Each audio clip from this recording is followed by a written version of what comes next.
up-close video. Saturday Night Live took some risky jabs and recapping the most recent headlines in its Weekend Update segment.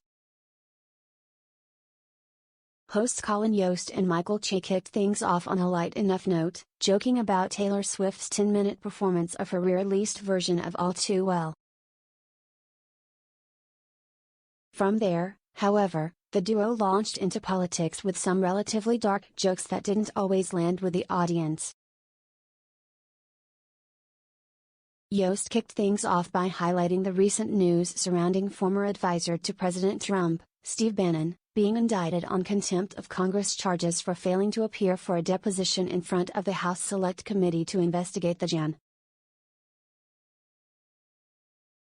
6 riots on the U.S. Capitol for not handing over requested documents in the face of the committee's subpoena, according to DOJ. The comedian noted that Bannon is facing up to 2 years in prison, which, by the looks of him, might be a life sentence, he said. With that, Che brought things into even dicier territory by commenting on the moment Kyle Rittenhouse, 18, began to cry while testifying at his ongoing trial in which he faces up to life in prison if convicted on charges including first-degree intentional homicide, which is Wisconsin's murder count, attempted first-degree intentional homicide, first-degree reckless homicide, reckless endangering, and illegal possession of a weapon by a person under 18. Is there a white tears law school that I don't know about? Che joked. I notice every time you all get in trouble, you start crying and everything just works out for you, whether you're trying to beat a murder charge or trying to be a Supreme Court justice. Che was referencing the moment in which now Supreme Court Justice Brett Kavanaugh got emotional while testifying under oath that he did not sexually assault Christine Blasey Ford decades ago. In 2018, the scandal threatened to prevent Kavanaugh from taking a position on the Supreme Court. After a few more jabs at things like the end of Britney Spears' conservatorship and SNL.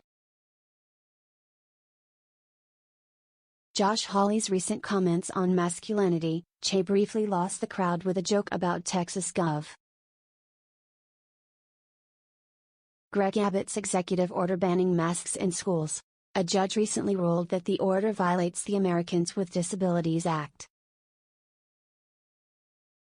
Because, in Texas, you have to treat the disabled with care and respect, until the day you execute them, Che said, prompting groans and audible discomfort in the crowd. I don't know why I thought that would make you laugh, he added before swiftly moving on to the next topic, covering news of the day rather than politics. The show hasn't been pulling its punches in its latest season when it comes to lambasting Republicans. However, it also hasn't been afraid to give Joe Biden a light dusting of barbs here and there as it continues to make hay out of the political news of the day, particularly with Jost and Che on Weekend Update.